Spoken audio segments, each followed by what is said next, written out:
Merhabalar, City Skylines'in yeni bölümüne hepiniz hoş geldiniz arkadaşlar. Kaldığımız yerden tam gaz devam ediyoruz. Bu bölüm büyük ihtimalle final olacak. Yoğun istek üzerine final bölümü olarak yapma kararı aldık. Şu kardan, kıştan bir kurtulalım. Doğal afetleri biraz daha kısacağım bir dahaki bölümde. Hatta minimuma indirmeye çalışacağım arkadaşlar. Bu bölümde de boş durmayacağız ama bu bölümde de kalan işlerimizi halletmeye çalışacağız. Elimde kalan bazı dünya harikaları var. Çoğunu zaten yaptık, sağa sola yerleştirdik ama bazı dünya harikalarına yer bulamamıştık. Şu anda onları yerleştirelim, güzel güzel bölgelerini oturtalım. Kalan işimizi bitirelim. Her bölümde genelde roket fırlatarak günü bitiriyorduk. Bu sefer roket fırlatmadan şöyle tatlı tatlı bir şekilde dünya harikalarımızı yerleştirelim ve bölümümüzün sonuna yavaş yavaş gelelim diye düşünüyorum.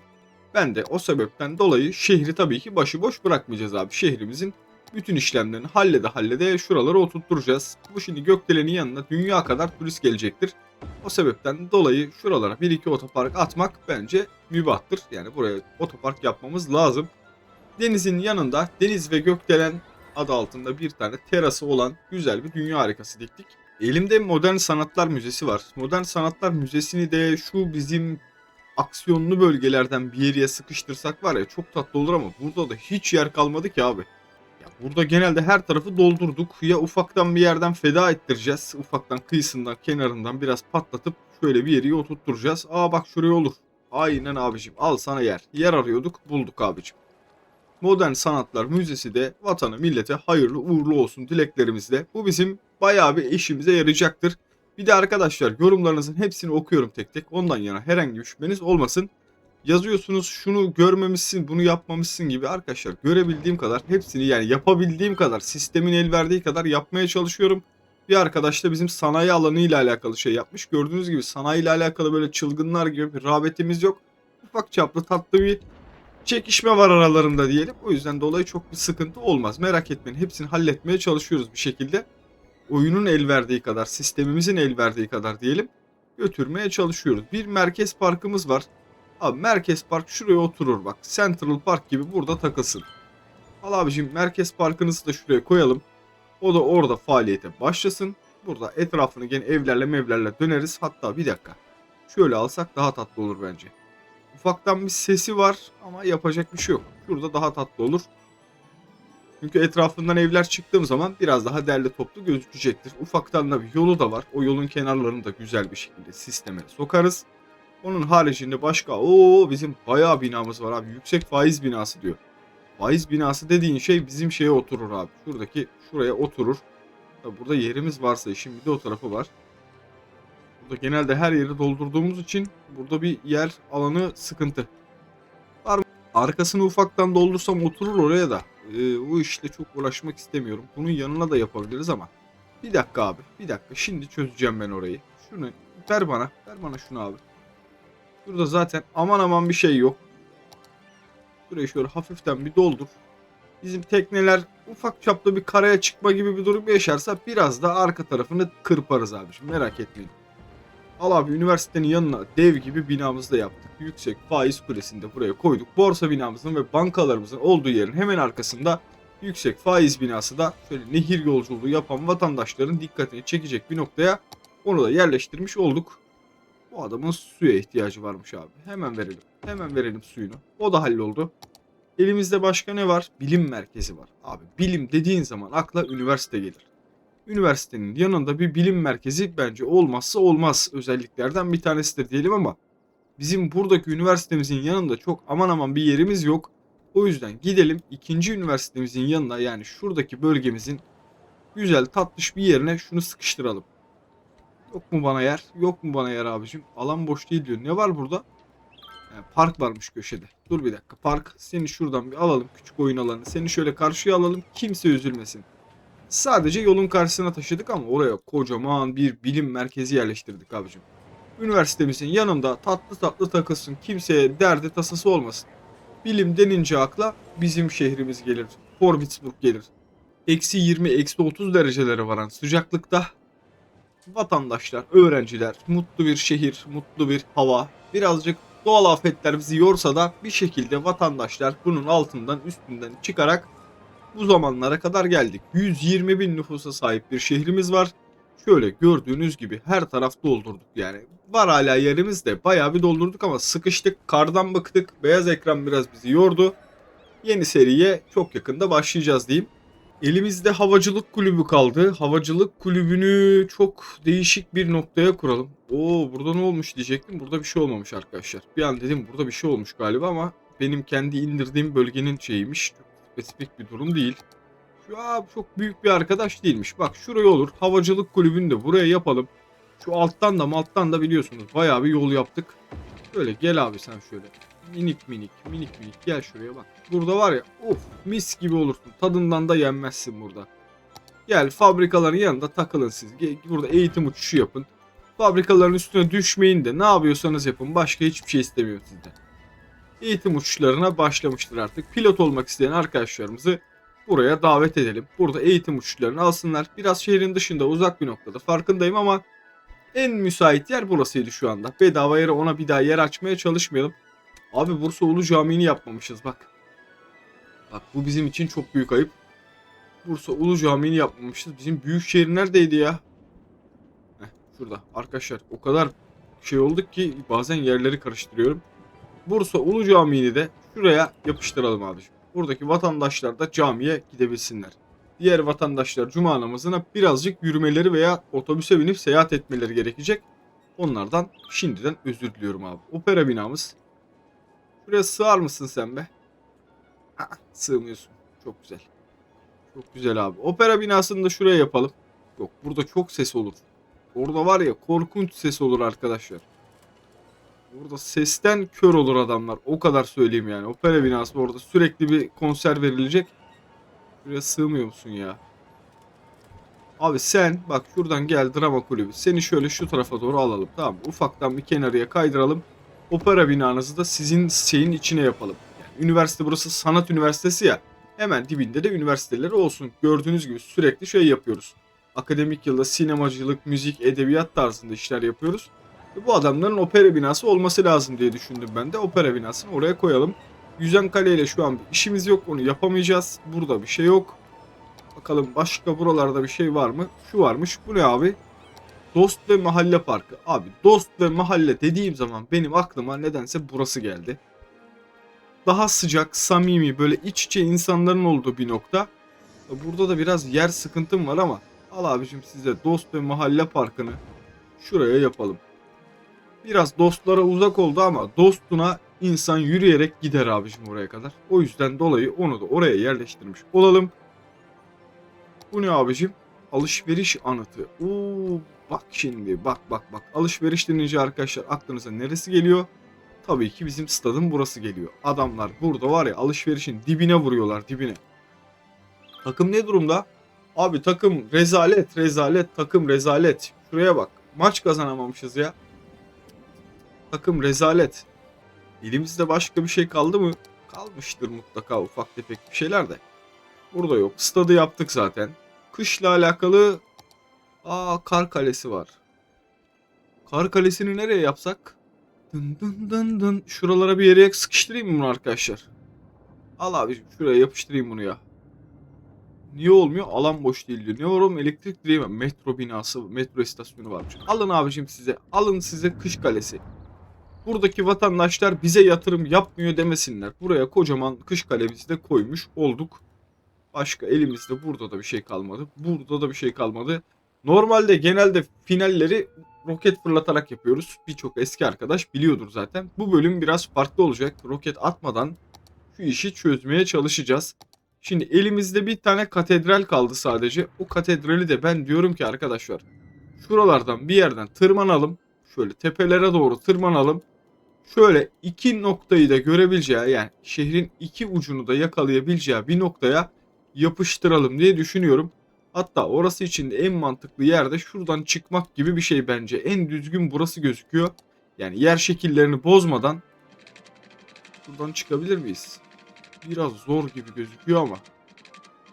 Şöyle çapraza atsam aslında o iş olur gibi. Benim bir yerden yukarıya çıkmam lazım. Ama nereden çıkacağımı şu anda kestiremiyorum. Normalde şöyle inerim buradan da. Biraz daha biraz daha düzgün bir yamaç bulursam süper olur. Yani amacım tam şu kesişim var ya, 3 nokta. Tam şuraya oturtturmak katedrali. Şuraya hatta ben ufaktan tepesini bir hazırlayayım onun. Abi bana şu bazı ver. Bak bana şu bazı ver. Tamam, şurayı şöyle bir şişirelim. Burası katedralin oturacağı alan olsun. Uf, mis gibi oldu arkadaşlar, mis gibi. Tam 3 nokta, yani şehrin bu tarafını ve aynı zamanda bu tarafını gören bir noktaya hakim bir şekilde bunu oturtturmam lazım. Ama tabii bu kolay bir şey değil. Gerçekten bayağı zor bir olay olacak bizim için. Ama halledeceğiz. Merak etmeyin, halledeceğiz abiciğim. Şunu şöyle çek. Evet arkadaşlar, bayağı uzun, zorlu bir yolculuk ardından şöyle göstereyim. Buradan böyle devam edecekler. Şurada keskin bir kavşak var. Böyle dönüp tepeye doğru tırmanacak. Buradan da yukarıya alttan dalacak. Biraz dönemeç var. Şurası çok dik olduğu için direkt bağlamak gerçekten araçların veya hatta şoförlerin çıkması çok zor olacağı için hafiften dönemeçle arkaya doğru çıkacakları bir yol tasarlama kararı aldım. Bence gayet de tatlı oldu. Şuraya yaptığımız bir tane tapınaktan, yani hem şehrin bu tarafı gözükecek, aynı zamanda bütün şehir ayaklarınızın altına serilmiş olacak. Bence gayet tatlı bir noktaya yaptığımızı düşünüyorum. Şimdi gelelim şeyi de oraya yerleştirelim abi. Bizim tapınağımız neredeydi? Şuradaydı. Yapıştır abicim tam şu noktaya. Uf, tamam, 10 numara 5 yıldız oldu. Yani şöyle baktığınız zaman şuradan sol taraftaki şehri de görüyorsunuz. Sanayimizi de görüyoruz. Oradan sağa çevirdiğiniz zaman kafanızı komple bütün hayvan sanayi olsun, ilk kurulduğumuz alandan denize kadar gözüküyor arkadaşlar. Biraz hava puslu olduğu için maalesef Forbisburg'un havası biraz puslu olduğu için gözükmüyor ama şuradan gelen bir yolcu gemisi en tepede, şurada gördüğünüz noktada onu çok net bir şekilde görebilecek bir noktaya yaptık. Biraz elektrik ve su sıkıntıları var. Şimdi onları çözeceğiz. Normal standartta buraya şey falan da çekerdik. Teleferik bayağı bir yatırım yapardık ama şu anda o tarz bir sisteme bence çok bir gerek yok. Burada takılsınlar abicim kafalarına göre. Alın size elektrik. Rüzgarla halledersin sen onu koçum be. Uğraştırmazsın beni. Aa, senin şuraya şey mi lazım? Bir park atalım. Küçükten elektriği en azından aktaralım oradan oraya. Kışla alakalı bir park atalım hatta. Hiç uğraşmayalım şeyle. Sen buraya oturmazsın değil mi? Sen çok büyük bir arkadaşsın. Evet, sen oraya oturmazsın. Bu neciydi ya? Yanlış bir şey kurmayalım da Curling Park'ın orada hiçbir işi yok abi. Kardan Adam Parkı olur ama. Bir Kardan Adam Parkı yapıştıralım onun yanına. Vatandaşlar geldiği zaman parkı da ziyaret edebilsinler. Küçük bir elektrik direği, küçücük minnacık bir elektrik direği, tek kanat bir elektrik direğini atmış olalım. Yani burası bayağı yüksek bir nokta arkadaşlar. Burada dediğim gibi vatandaşları birazcık burada mutlu etmek lazım. Kayak locası yapabiliriz. Bak burası bayağı zirve bir nokta olduğu için kayak locası falan burada belki işimize yarar. Buz heykeli yapalım şunun yanına. Bir de buraya ne lazım abi? Otopark lazım. Bence çok da abartmayalım park işini. Otoparklarla şurayı da süslediğimiz anda olayımız tertemiz olmuş olacaktır. Yani buraya bayağı bir araç gelir. Geldiğinde de en azından şurada gördüğünüz otoparklara araçlarını bıraksınlar. Tertemiz bir şekilde manzaranın keyfini çıkarsınlar abicim. Bak hatta şöyle gelelim. Çok az bir şey gelme şansın var mı koçum? Çok azıcık ha. Mis mis. Biraz daha içeriden ver bana. Şuradan ver şuradan. Ah be koçum be. Bir şunu becersen. Şuradan gel. Bak tatlı tatlı. Yok illa o tarafa bağlanacak. Dur ben şimdi seni ayarlayacağım. Merak etme. Ben şimdi seni ayarlayacağım. Amacım çok basit. Şimdi beraberce yapacağız arkadaşlar. Oğlum alan nasıl boş değil ya? Biraz uzun süren zorlanmadan sonra bağlamamızı yaptık. Ondan yana sıkıntı olmadı şimdi. Şöyle çevir abicim şurayı da. Biraz daha şöyle yapsam var. Uf, tadından yenmez. Çok bu taraf olmadı dur. İstediğim gibi olmadı. Tamam bu kadar yeter ya. Çok abartmayalım. Bu kadar yeter abi. Şurada Aşıklar Tepesi yapacağım ben. Ona uğraşıyorum. Nerede bizim otoparklar? Şuradaydı değil mi? Otoparklardan abicim şuraya. Abi buraya gelsin adam. Çeksin arabasını. Manzara eşliğinde şöyle. Aşağı uçmamak kaidesiyle tabii ki. O önemli kıstaslardan bir tanesi. Aşağı uçarsa hiçbir esprisi yok. Bana şurayı birazcık kaldırır mısın? Bir dakika. Şurayı bazla. Şöyle ufaktan şişirelim. Yani düzleyeyim ki adam oraya arabayı park etti mi? Yok geri kaçtı. Yok el frenini çekmeyi unutmuşum gibi problemlerle bizi uğraştırmasın abi. Şuradan otoparktan da bakarak manzara eşliğinde artık kola, çekirdek, cips artık ne yiyorsalar ufak tefek takılsınlar. Şimdi bu kadar buraya yatırım yaptık. Bir de şehrin en lüks restoranını buraya koymaz mıyız? Koyarız tabii ki abicim. Şöyle şuraya bir tane restoranımızı açalım. 4 kareye 4 kare, bir tane restoranımızda şöyle güzel bir noktaya 4 kareye 4 kare verelim. Şehir manzaralı bir şekilde burada takılsınlar. Şuraya da şöyle 3'e 4, 3'e 3 verelim ya. Yani şu manzarada takılan böyle bir restoranımız burada olacak. Aynı şekilde bir restoranımız da buradan şu manzarayı görecek şekilde yapmış olduk. Yolu gerçekten zahmetli. Yani buradan buraya gitmek her baba yiğidin harcı değildir arkadaşlar. Onu net olarak size söyleyeyim. Öyle kolay bir yol değil oraya çıkmak. Öyle bilmem kaç fırın ekmek yemeniz lazım yani oralara tırmanmak için. Yok benim şoförlüğüm yok diyorsanız zaten kesinlikle ve kesinlikle yani yeltenmeyin bile abi. Şuradan çıkacaksınız. Yani şu rampa karlı hava, bir de bunu da unutmayın. Yani burası sürekli kar yağan, eksi 12 derece olan şu anda gördüğünüz üzere bir hava sıcaklığına sahip. Buradan tırmanacaksınız.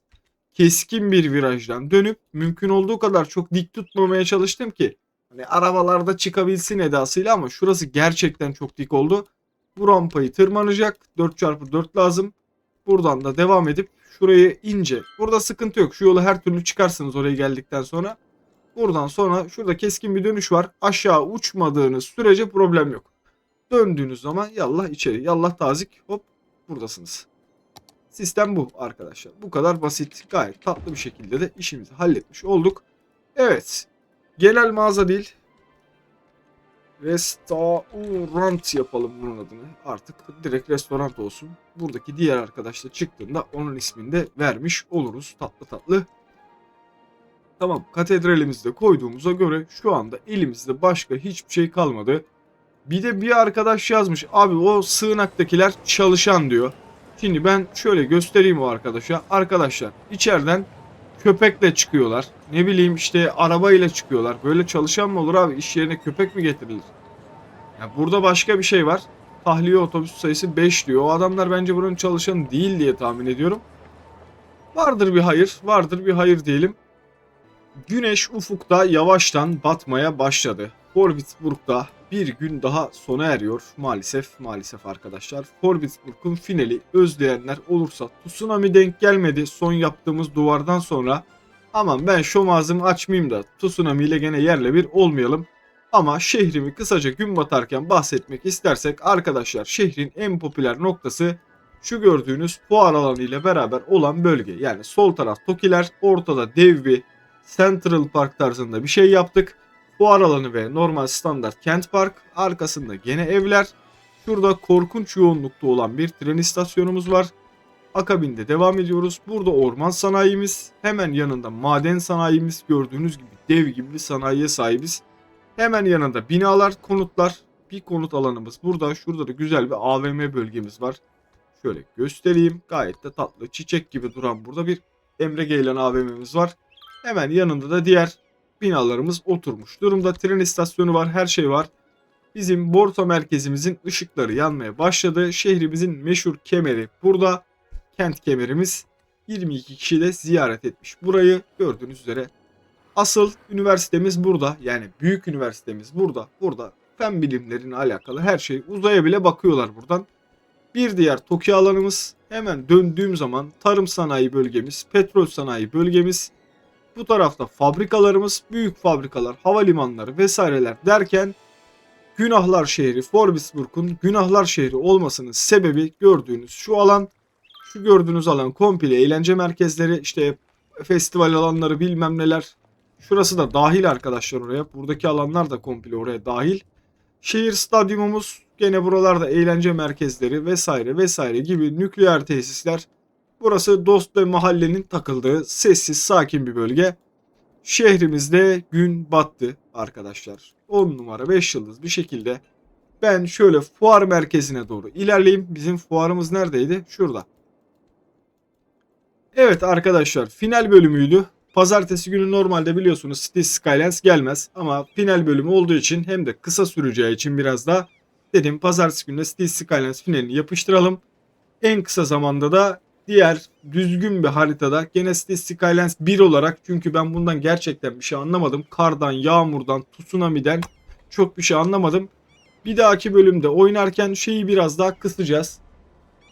Doğal felakettir, işte ne bileyim başımıza sürekli abuk subuk gelen şeyleri biraz daha kısacağız. Ama olacak, mutlaka olacak. İşte seldir, depremdir, bilmem nedir, bunların hepsi olacak ama biraz daha temkinli ve daha sistemli bir şekilde bir şehir yapmaya çalışacağım.